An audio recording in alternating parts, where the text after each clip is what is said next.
Y más o menos esta es la agenda de los temas que vamos a desarrollar en forma rápida. Generalidades, valvulopatías adquiridas, específicamente enfermedad mitral y aórtica, enfermedad isquémica, miocardiopatías y al final pericardio. Empezamos con las generalidades. Por favor, me interrumpen si hay algo que no entienden. A mí, todo lo que necesitan está escrito.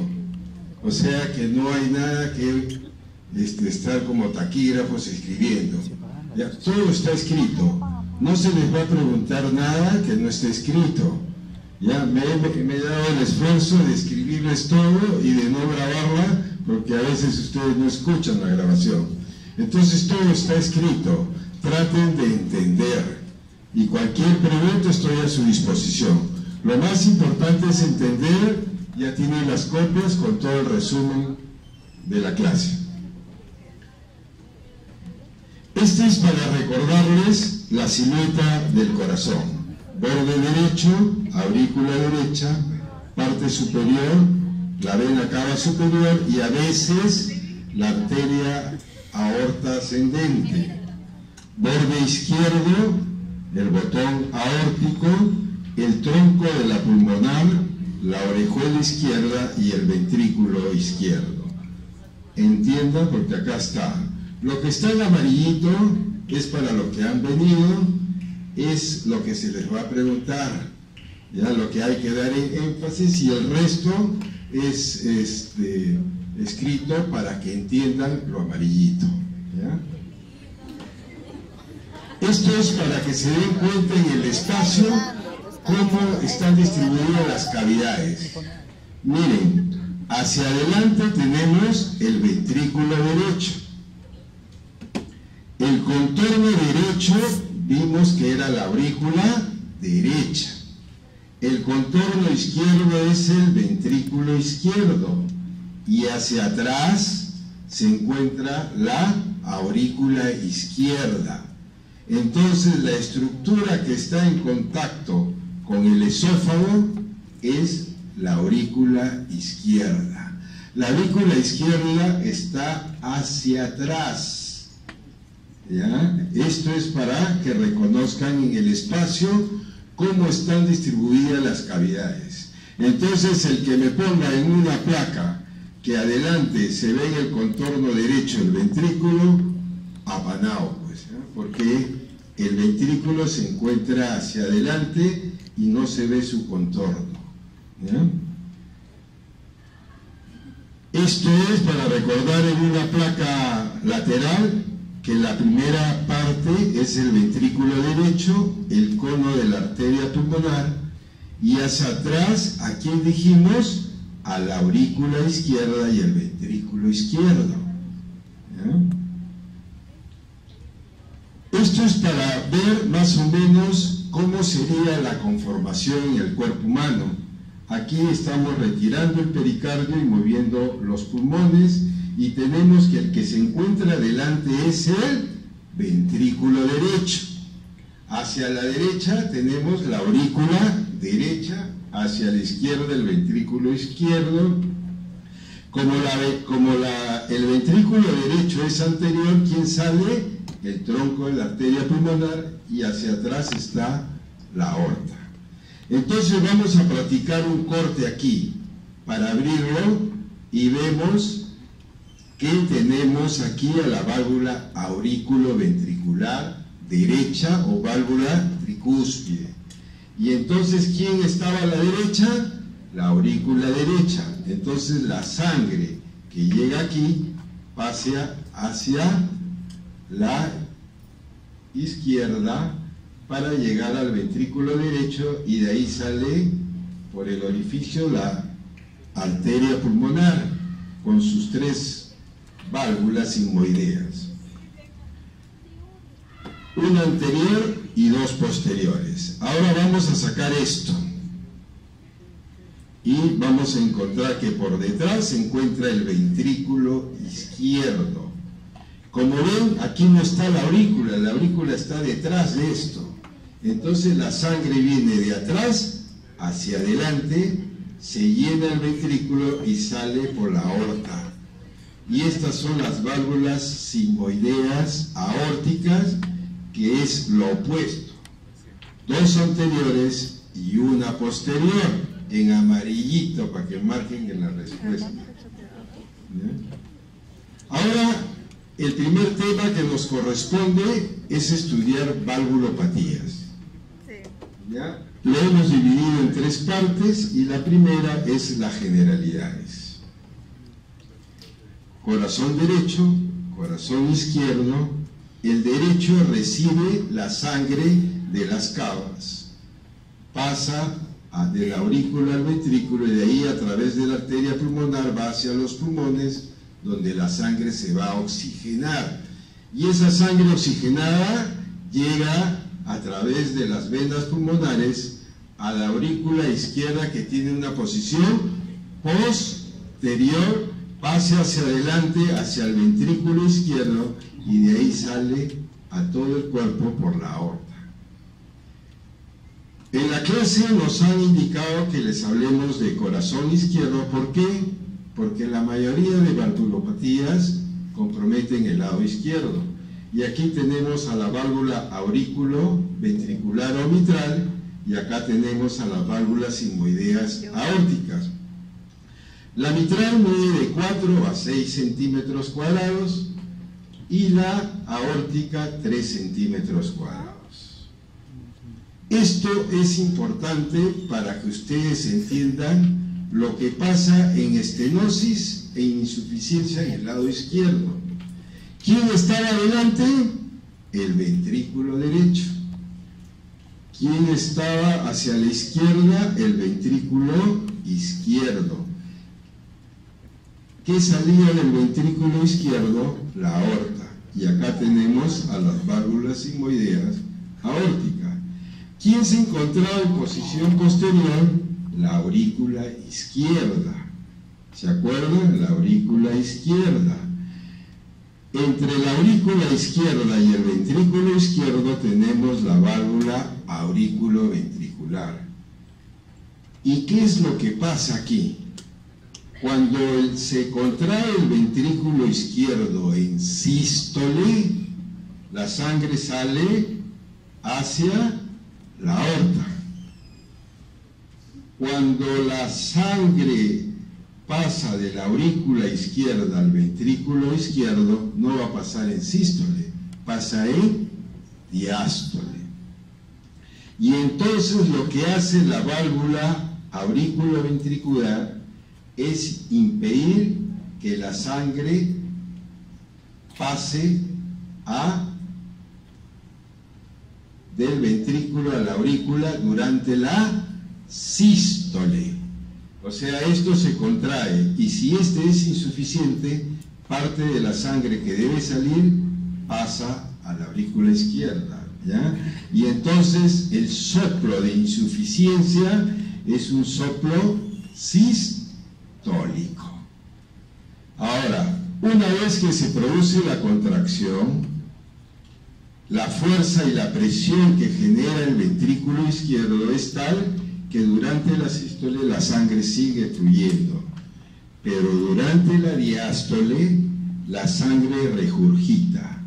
Entonces, si la válvula es insuficiente, esta válvula lo que hace es impedir el reflujo de la aorta al ventrículo durante la diástole.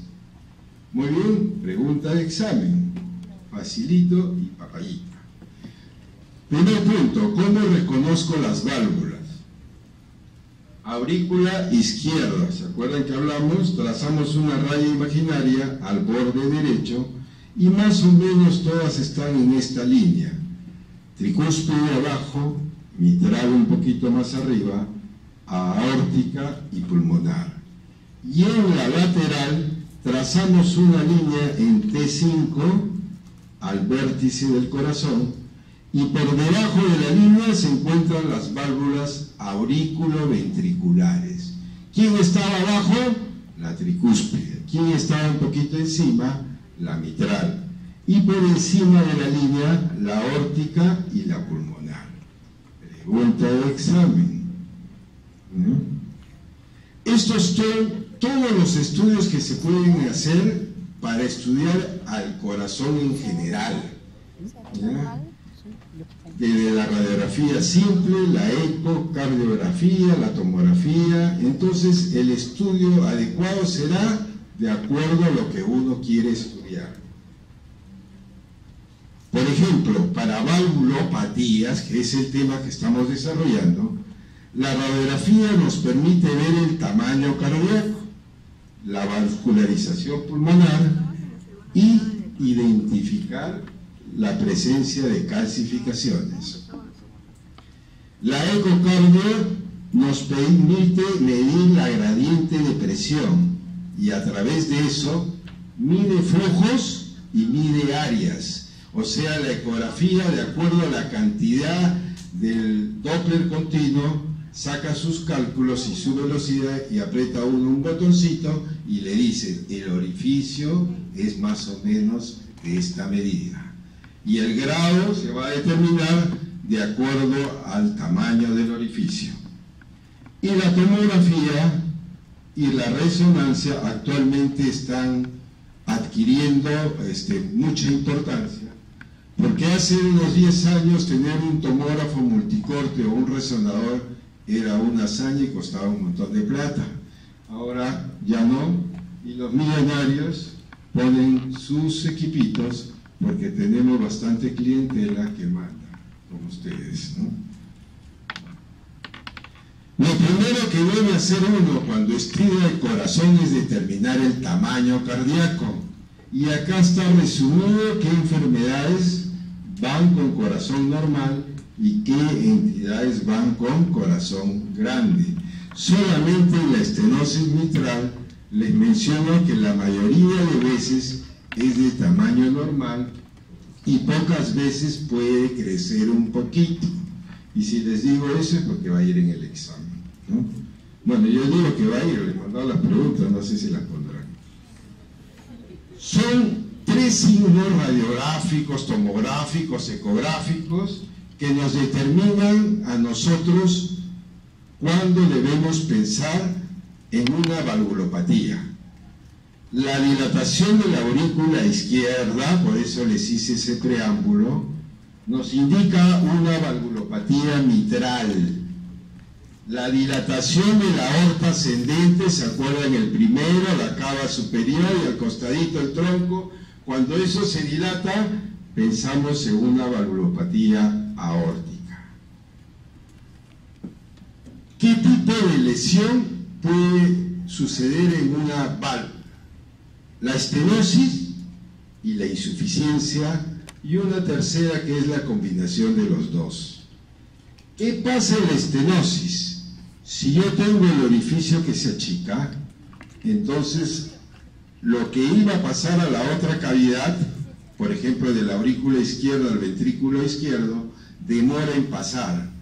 Y como tiene que hacer más fuerza, es como cuando uno hace el ejercicio, esa aurícula se dilata, ¿no? Entonces, en estenosis, la sobrecarga es de presión, de fuerza que tiene que hacer la cavidad para lograr vencer la resistencia. Mientras que en la insuficiencia, la sobrecarga es de volumen. ¿Por qué? Porque va a regurgitar sangre. Entonces lo que aumenta es la cantidad de sangre.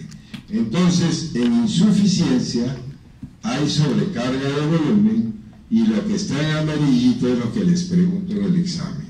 Acuérdense, en la estenosis aórtica va a haber el soplo sistólico. En la estenosis mitral el soplo es diastólico y así sucesivamente. ¿Qué se pide hacer con todos los métodos de diagnóstico cuando uno estudia las valvulopatías? Es estudiar estas 5 condiciones. Y una de ellas es cuantificar el volumen, la masa y las funciones ventriculares. ¿Ya? Esto es una variedad de ecografía transesofágica. que en este caso es para ver un corazón normal. Aquí está el traductor, en el esófago. ¿Quién estaba al costado del esófago? La aurícula izquierda. ¿Quién estaba delante del corazón? El ventrículo derecho. ¿Quién conformaba el borde derecho? La aurícula derecha. ¿Y quién conformaba el borde izquierdo? El ventrículo izquierdo. ¿Vieron qué papayón? Y como esta es de las 5 cámaras, el que está aquí es la aorta. ¿Ya? Entonces, el que está aquí con la flechita es la válvula auriculoventricular y la válvula auriculoventricular derecha. ¿Vieron? Solamente tienen que señalar. ¿Qué pasa en la estenosis? Básicamente, ¿qué dijimos? Que la aurícula izquierda se encontraba dilatada. Entonces se pueden ver en amarillito los signos radiográficos que los vamos a ver. Cuando uno encuentra la silueta cardíaca, dijimos que esto era la aurícula derecha. Y entonces aquí encuentra uno una doble sombra. Esta sombra significa que la sombra del contorno de la aurícula izquierda.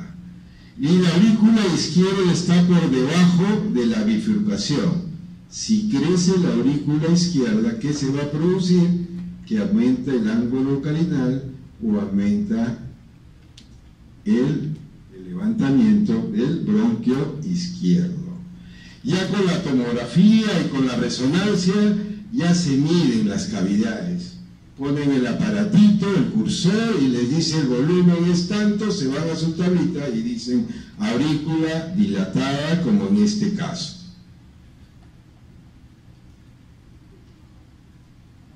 Aquí de lo mismo, uno traza una línea de la parte media del bronquio izquierdo al contorno de la aurícula izquierda.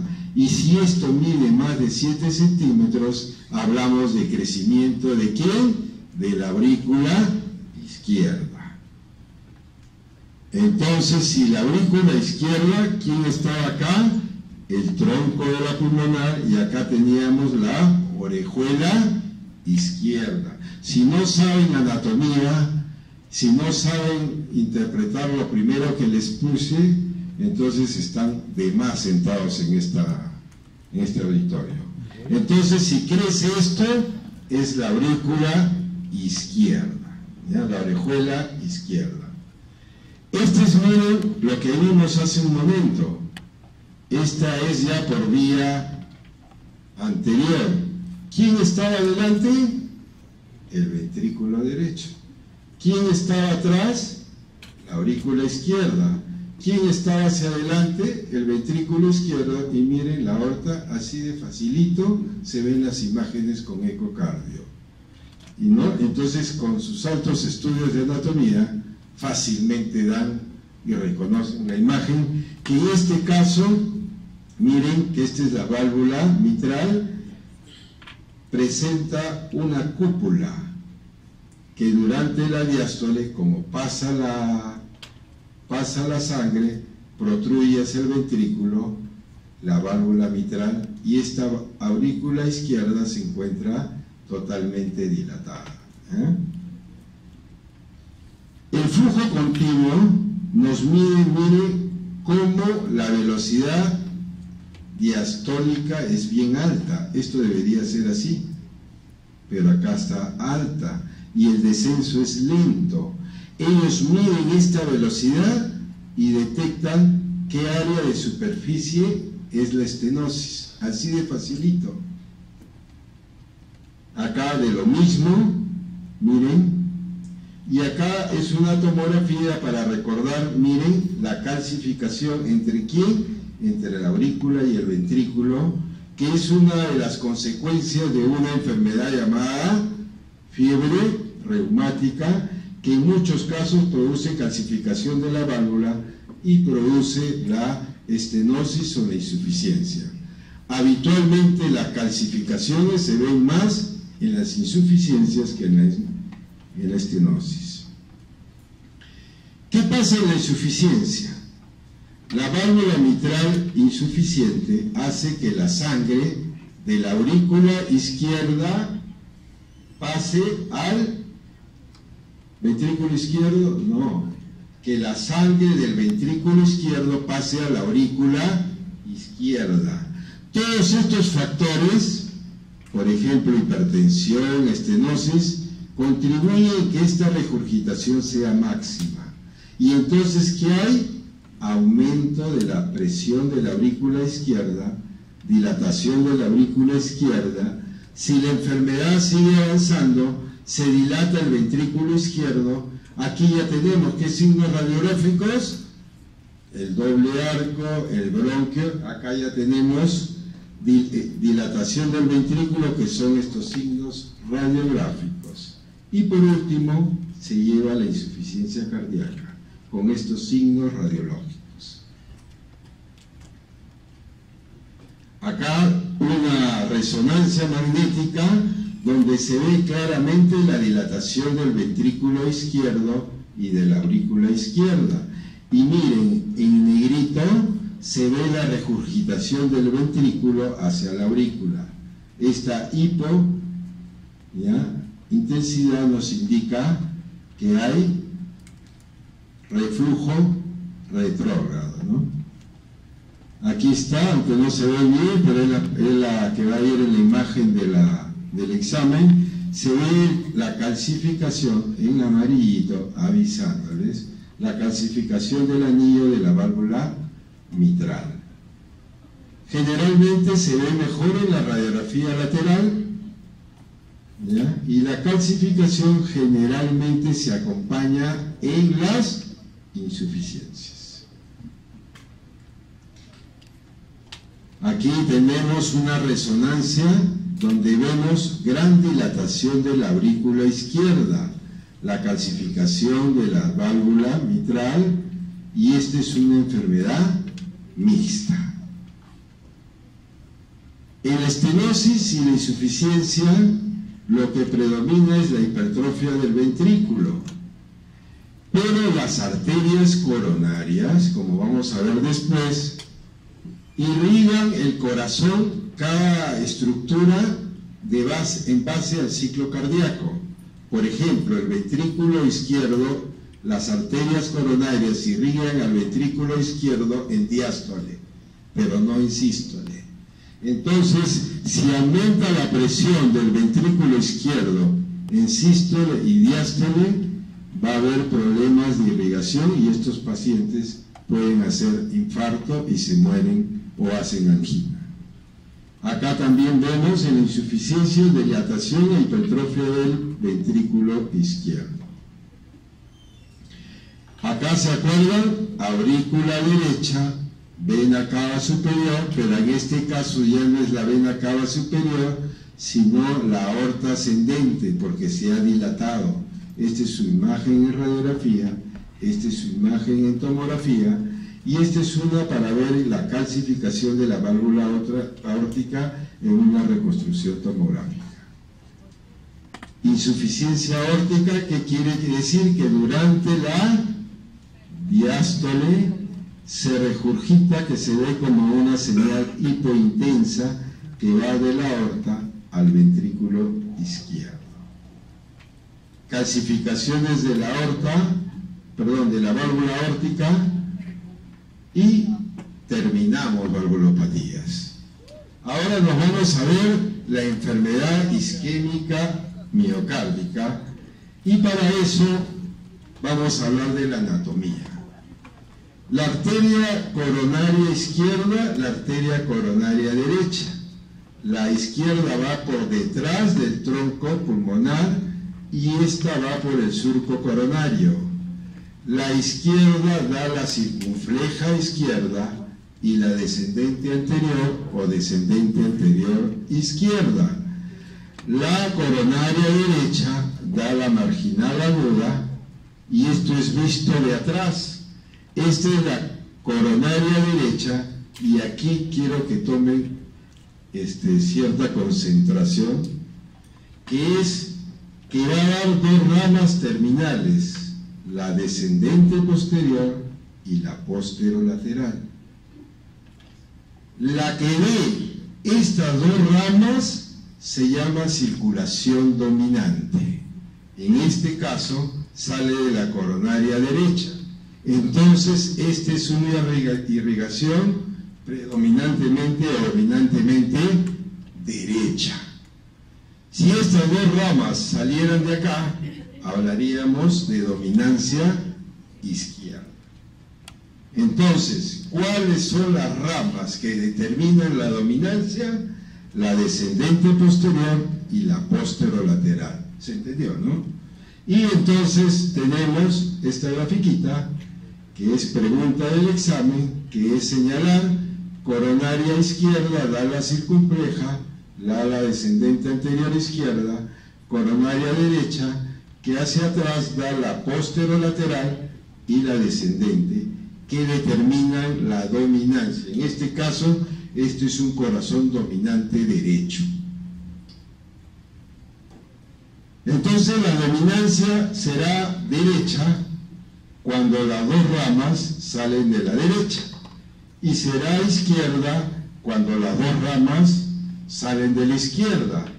Y la codominancia es que una sale de una y la otra sale de la otra, ¿no? De la derecha sale la descendente posterior y de la circunfleja la posterolateral. Estadísticamente, el 85% de los corazones son dominantes derechos, 7.5 izquierdos y el otro 7.5. Esto es solamente ilustrativo para ver cómo están irrigados. A cada arteria le corresponde un segmento y así hacen ellos su estudio, pero ya más avanzados, ¿no? ¿Cuál es el examen gold estándar para estudiar a las arterias coronarias? Es la angiografía con catéter. Ya esa que le meten, entran al corazón, a la arteria coronaria y la pintan. Y ahora se les ha puesto sabroso la tomografía, que es la angiocoronario tomografía. Aquí solamente tengo que explicarles lo siguiente. Los tomógrafos se dividen en multicortes, los modernos, 16, 32, 64, 128. Para hacer coronario tomografía se hace a partir de los 64. Antes no pueden hacer coronario tomo, ¿ya? Entonces, un requisito es que el tomógrafo sea multicorte de 64 líneas. Acá tenemos una angio que teníamos a la coronaria izquierda con sus dos ramas, la descendente anterior y la circunfleja izquierda. Otra que teníamos, la arteria coronaria que daba la posterolateral y la descendente posterior. Ahora la tomografía multicorte, miren, nos permite hacer un tipo de reconstrucción que se llama reconstrucción volumétrica en 3D. Esto es bonito, bien lindo, impresionante, pero es solamente para ilustrar.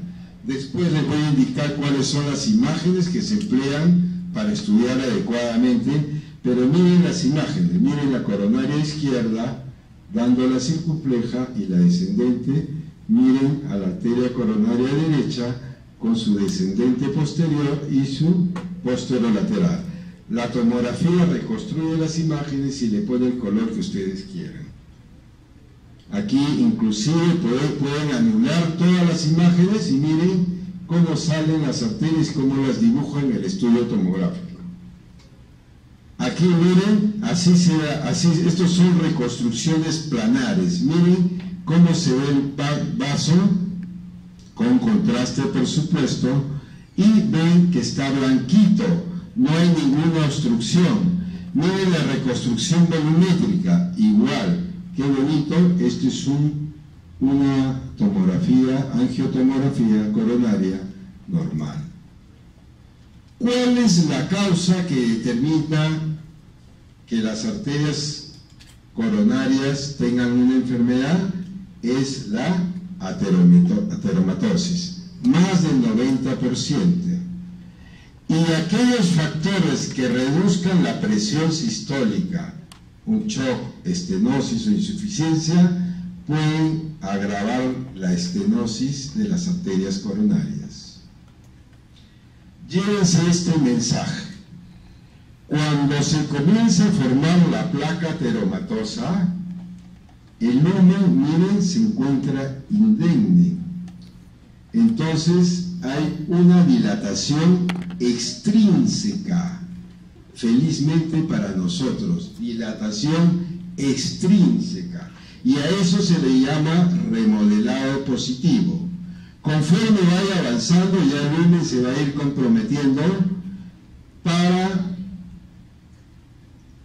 producir los síntomas. Miren, la alteración primero es subendocárdica, luego es transmural, luego hay alteración de la contracción, posteriormente contracción sistólica.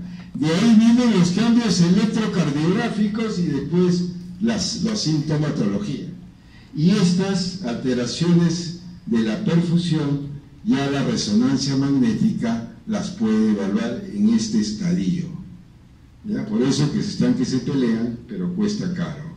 Aquí ustedes miren, la luz es así, y acá ven la placa de ateroma. Entonces le vamos a hacer un corte transversal y vemos la luz y la placa ateromatosa excéntrica, ¿no? Excéntrica, ¿bien? Felizmente, porque si fuera para adentro, comprometería la circulación. Para que se dé isquemia del miocardio, tiene que haber un desequilibrio entre el aporte y el consumo de oxígeno. Si el consumo, la flechita, es más grande que el aporte, se produce la isquemia del miocardio, que se produce generalmente por una enfermedad obstructiva. ¿Cuál es la enfermedad obstructiva? La arteriosclerosis coronaria. ¿Y qué pasa aquí? Prolifera del endocardio, acumulación de lípidos y se forma el ateroma. Si el ateroma se rompe, se forma el trombito y se llega al infarto del miocardio.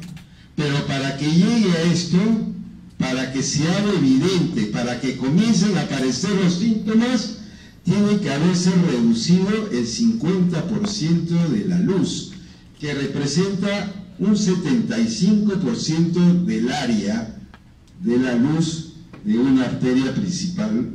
Entonces, miren, cuando suceden los eventos, ya la arteria está casi en un gran porcentaje comprometida. Estos son los términos que se emplean, se determina el grado, y esta es la terminología que aquí no les voy a preguntar porque es más del especialista. Esto sí quiero que se lo graben. Miren, las arterias coronarias pasan de un estado normal hasta formar la arteriosclerosis.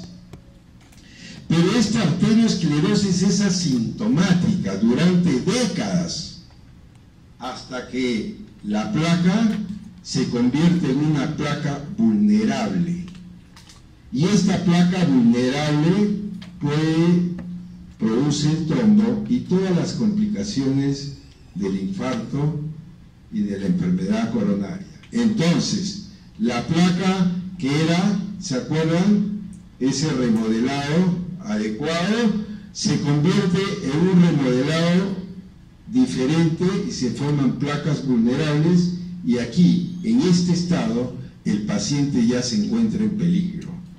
Y ahora se estudia eso con la angio, con la tomografía, pero ahora se ha ido a un poco más, que es seleccionar a los pacientes en etapa asintomática, y para eso se utiliza la cuantificación de calcio, el score de calcio. Esta es una placa estable y esta es una placa vulnerable. La placa estable tiene, miren, una cápsula fibrosa gruesa y un núcleo lipídico menor del 50%. Esta es la placa vulnerable, la placa peligrosa, que ahora se puede estudiar con tomografía, que tiene gran componente lipídico, más del 50%, y una cápsula fibrosa, entonces esta placa ateromatosa se puede desprender y producir las complicaciones que vimos hace un momento. Entonces, placa vulnerable es aquella que está propensa a la ruptura. Eso es la definición de placa vulnerable, y acá están sus características que ya la mencionamos en la gráfica anterior. Entonces, ahora la tendencia es no esperar que el paciente les llegue con un infarto o con una angina, sino buscar con anterioridad. Y ahora se utiliza la tomografía para calcular la cantidad de calcio que existe en las arterias coronarias. Y un gran estudioso, entonces, ¿en qué etapa entra? Aquí. Cuando el paciente está con el infarto y todo, poco se le puede brindar. ¿Cuál es la gracia, no? La gracia es prevenir y buscar la enfermedad en los primeros momentos, y entonces un método es cuantificar el calcio, y para eso existen una serie de esquemas. Yo, por producto del examen, les voy a decir que se utiliza el sistema de cuantificación de Agatston, que es medir la cantidad de calcio, y de acuerdo a eso se ve el riesgo de que exista una enfermedad coronaria.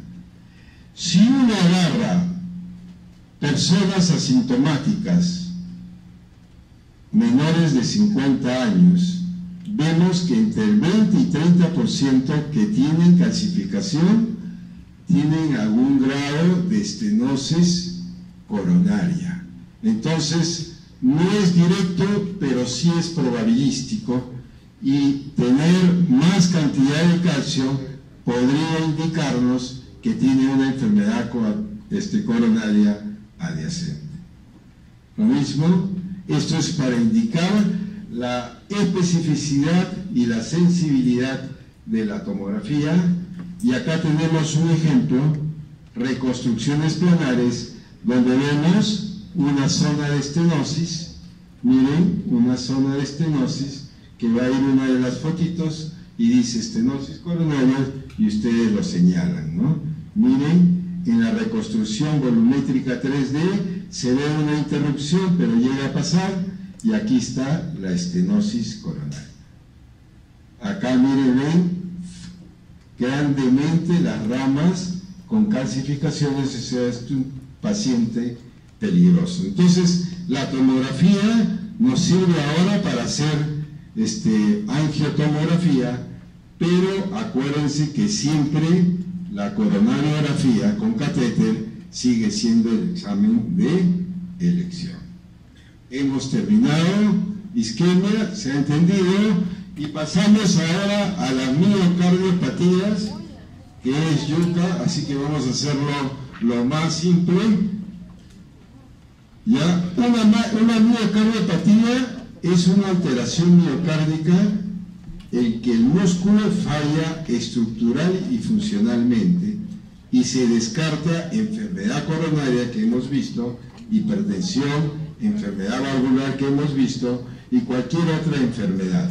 Esta era la clasificación antigua, ¿no? Actualmente ya se ha avanzado a cuestiones genéticas que ya escapan, ¿no?, en hablar de 4 temas en 40 minutos, pero lo cierto es que en la miocardiopatía existen alteraciones morfológicas, funcionales y electrofisiológicas, y se usa la ecografía y, si es necesario, la resonancia magnética para estudiar mejor a las miocardiopatías. ¿Qué métodos se utilizan más para miocardiopatías? Ecografía y resonancia magnética. Aquí vamos a hablar prácticamente de las miocardiopatías primarias, las intrínsecas, que se dividen en genéticas, adquiridas y mixtas. De las primarias, la más frecuente es la hipertrófica y es genética. Y la mixta son la dilatada y la restrictiva, y miren todo lo más que hay. Pero ya es el terreno muy árido, ¿no? Como dijimos, la resonancia magnética en tomografía se habla de ventanas. Ventana para el mediastino, ventana para el hueso. En resonancia se habla de secuencias. Y aquí hay un montón de secuencias que se emplea para hacer la resonancia magnética. Solamente yo quiero que vean esta secuencia en sangre blanca, secuencia en sangre negra y rehace tardío. Aquí está. ¿Qué color tiene la sangre? Blanco, secuencia sangre blanca. ¿Qué color? Secuencia sangre negra. Y ustedes ven acá cómo el miocardio se ha realzado, y esta es secuencia de realce tardío. Esto es el estudio de esto en resonancia, y los otros métodos nos permiten hacer diagnósticos, ¿ya?, de lo mismo. Y vamos a la miocardiopatía hipertrófica, que es una afección caracterizada por engrosamiento focal o difuso del miocardio, generalmente del ventrículo izquierdo. Miren, acá está todas las formas. De todas las formas, la forma septal es la más frecuente. Entonces, aquí está con la flechita. ¿Cuál es la miocardiopatía hipertrófica más frecuente? La forma septal. Aquí, miren, acá que teníamos ventrículo derecho, acá quien estaba atrás, aurícula izquierda, quien estaba adelante, ventrículo izquierdo. Y miren acá, hay un derramita, pero miren acá el septo está hipertrofiado. Este es una miocardiopatía hipertrófica. Con resonancia magnética, miren la maravilla de las... Y mírenla bien, porque eso va a ir. Esto, miren cómo el septo se ha engrosado en forma difusa y asimétrica. Acá ven, miren, también una hipertrofia septal, miren el septo interventricular, ¿no? Y en la radiografía es cardiomegalia, que es totalmente inespecífico. En la miocardiopatía dilatada, como su nombre lo indica, las cavidades están dilatadas. En esta ecocardio tenemos el ventrículo izquierdo, el ventrículo derecho, la aurícula, todos dilatados, pero no hay engrosamiento del grosor de la pared. Y aquí está la resonancia magnética, donde se ve el reflujo y la cavidad ventricular dilatada. Lo mismo en la miocardiopatía restrictiva, el pericardio se encuentra normal. Y aquí hay, miren, aurículas dilatadas. Por último, para terminar, pericardio. ¿Ya? El pericardio es una membrana sacular que envuelve al corazón y a los grandes vasos. Tiene de 15 a 50 centímetros cúbicos de líquido. Miren, tenemos que tiene varias capas. El pericardio fibroso, que se continúa, ¿ya?, que se continúa con los grandes vasos. Y de ahí vamos a tener el pericardio seroso, con sus dos, digamos, sus dos membranas. El pericardio seroso parietal, que se va a pegar a la cara interna del pericardio fibroso, y el pericardio seroso visceral, que recubre el corazón. Entre los dos, una cavidad donde se encuentra el líquido y donde se llena en los derrames pericárdios. Entonces, si yo les digo, entre el pericardio fibroso y el pericardio visceral se forma el líquido, ustedes dirán que no, porque es entre el pericardio visceral parietal y pericardio visceral seroso. Aquí está la imagen. Lo único, indicarles que el corazón tiene una grasa, y esa grasa se llama grasa subepicárdica, y el pericardio lo envuelve, entonces envuelve el corazón y a la grasa subepicárdica. La tomografía, miren, se ve claramente el pericardio, miren, es una membrana que no mide de 2 a 4 milímetros, acá está todo, no se gasten, entiendan, y ven que envolvía la grasa subepicárdica y que estaba por fuera la grasa del mediastino, y hacen contraste para ver claramente el pericardio. Miren con resonancia, en donde aquí se ve la grasa como hiperintenso y el pericardio sería esto negrito. ¿Qué teníamos acá abajo? La grasa subepicárdica y acá la grasa mediastínica.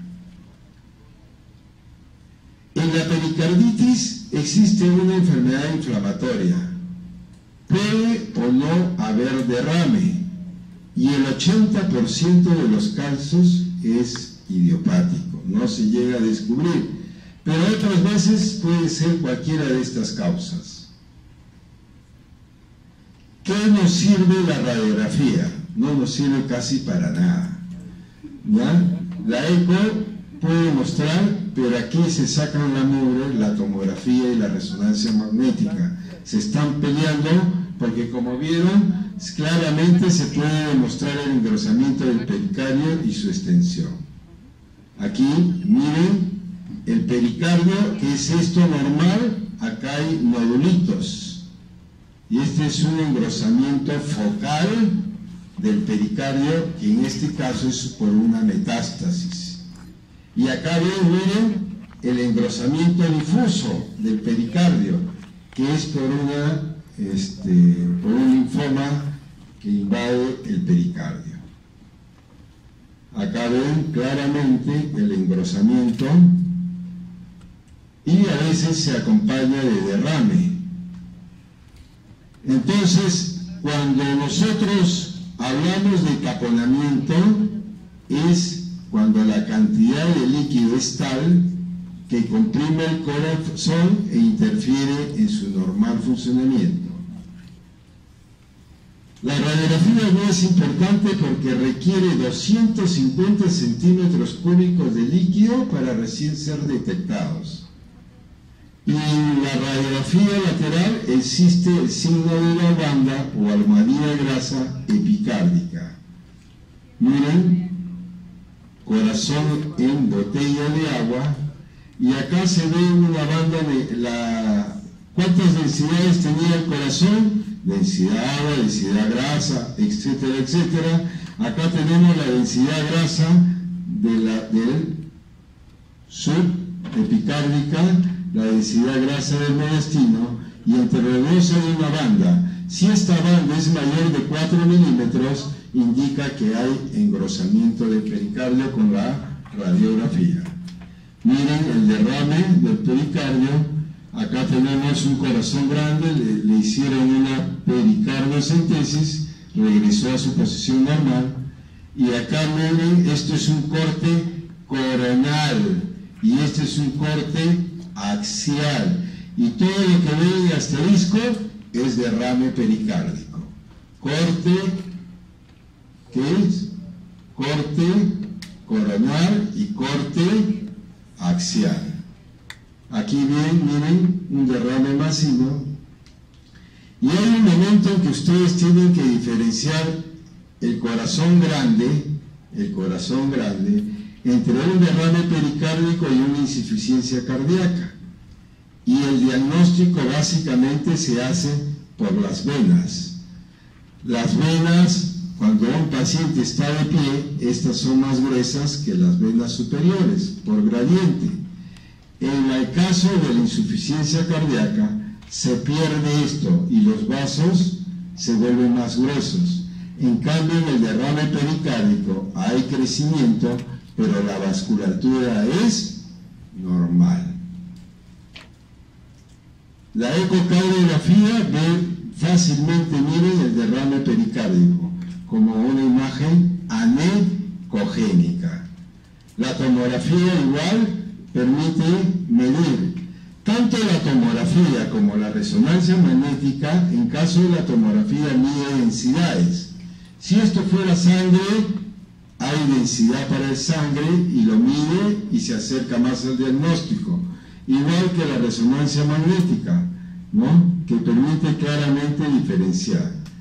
En la pericarditis constrictiva, ¿ya?, es una enfermedad poco frecuente en que el engrosamiento, la fusión y a veces la calcificación del pericardio hacen que el corazón quede oprimido, imponiendo una limitación al llenado ventricular. La forma más habitual es la pericarditis constrictiva crónica. Miren, el pericardio con sus paredes calcificadas. En este caso hay calcificación de la pleura, se llama paquipleuritis calcificada. Miren acá, engrosamiento del pericardio. Esta es una forma subaguda. Conforme vaya pasando el tiempo se va a calcificar. Y la calcificación se ve claramente tanto en la radiografía como en la tomografía. Mejor en la tomografía. Entonces, cuando ustedes encuentren calcificación del pericardio, llegan al diagnóstico de una pericarditis constrictiva crónica. Y esta es la bibliografía para este tema. Muchas gracias.